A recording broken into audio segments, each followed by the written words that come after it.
Fellow Zimbabweans, brace yourselves, because just when we thought the government's biggest fear was mass poverty or potholes that qualify as inland lakes, or hospitals that echo like tombs, we now know the real enemy: cyberbullying. Yes, Potras has declared war on mean tweets and spicy WhatsApp stickers.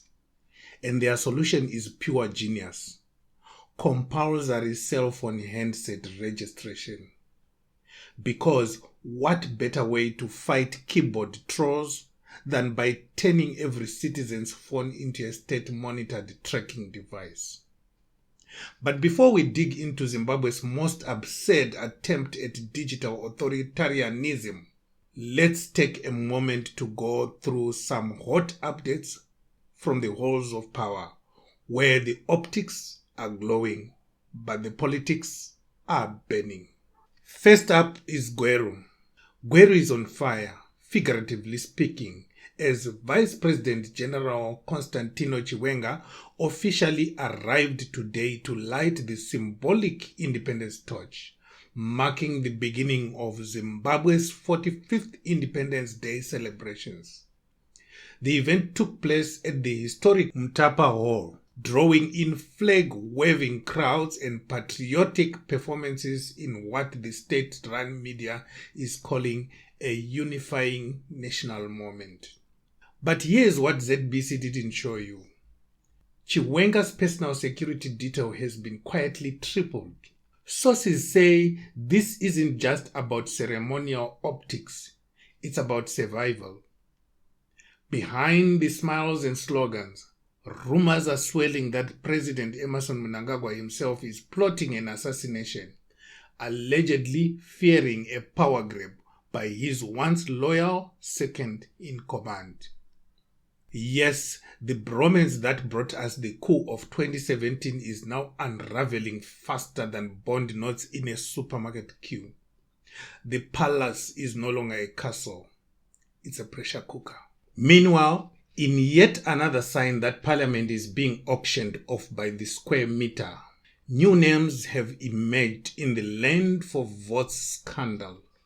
Remember yesterday we talked about the Land for Votes for the members of Parliament who were being parceled land in Meborane. But what we didn't do was to give you the names of the people that are part of the political real estate Ponzi scheme, where plots of land are being handed out in exchange for helping Mnangagwa block impeachment and extend his term. The list looks like this: Thokozani Kupe, Otilia Sibanda, Richard Trangirai, Kuchacha Pulu, Vincent Sihlabo,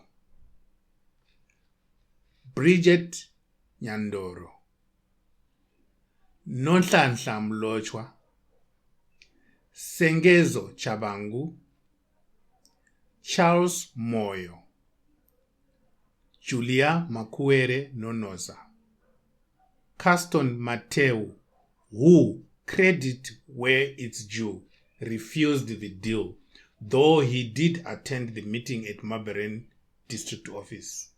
The list I gave is only for CCC members of Parliament, members of the opposition, whom the public is looking at to protect their interests in Parliament.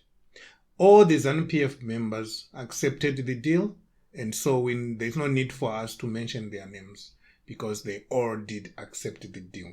The bribe: 1,000 square meter plots in some of Harare's greenest, most protected zones: Westgate, Maubra, Borodale Central, Greystone Park, and Nyabira.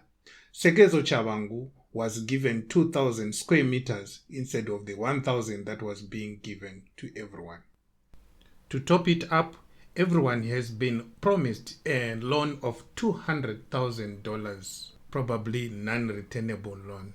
And here's the kicker: the transfer of the land and the 200,000 loan will all be done and approved after the impeachment vote. These are not just random fields, they are greenways, urban lungs meant for parks, trails, biodiversity, and stormwater protection. But in Zimbabwe, even your local walking path is political collateral. So with Chiwenga flanked by armed guards and MPs pocketing parks, Potras has now graced us with a new national distraction. Cyberbullying is now public enemy number 1. Here's the plot twist they don't want you to notice. Cyberbullying is real and already criminalized under the Cyber and Data Protection Act, which is already existing, even though we see it as an excessive act. What we lack isn't the law. The law is there. It's enforcement, training, and political will. But instead of strengthening digital forensics or supporting victims, the government's solution is to demand that you register your phone like it's a grenade or an AK-47. This isn't about cyberbullying.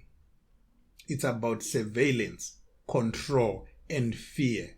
It's about enabling the state to bully its own citizens. Let's break this down. First, privacy. Kaput, gone. In a country where people already speak in code, delete messages obsessively, and whisper on phone calls, this policy turns your phone into a tracking device for the state. The IMEI number they want to log isn't just some technical ID. It ties your device to you. Every tweet, every call, every forwarded message can now be traced back to you. So when you post a spicy meme about the president's survival beyond 2028, be ready for a knock on the door. Second on the line, freedom of expression. That's dead on arrival. What's the point of having a social media account when you know you are being watched? People will self-censor. Journalists will avoid uncomfortable stories. Activists will go underground. And opposition parties, they will need banner phones to communicate like they are in a spy movie. This isn't protecting citizens. This is digital martial law. Justice targeting the wrong people. Real cyber criminals will continue to use VPNs, cloned devices, and banner phones. Meanwhile, innocent people will get harassed, misidentified, or accused just because they own a handset that once received a political message. The government is creating a giant haystack and hoping to find needles by burning the whole thing down. And we move on to digital divide. This will be widened. Zimbabwe already has one of the highest data costs in Africa. Now imagine adding registration fees, bureaucratic red tape, and risk of losing your phone for non-compliance. More people will drop out of the digital economy. Students, vendors, rural users, all pushed further into isolation. This is not a digital solution.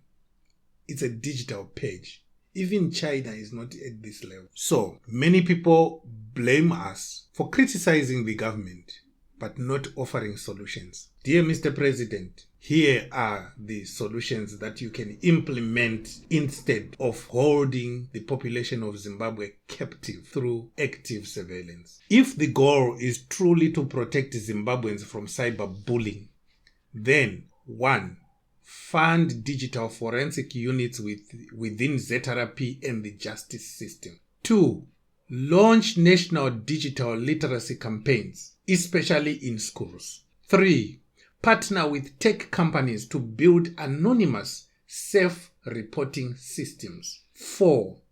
Support victims, especially women and children, through counseling and protection. 5.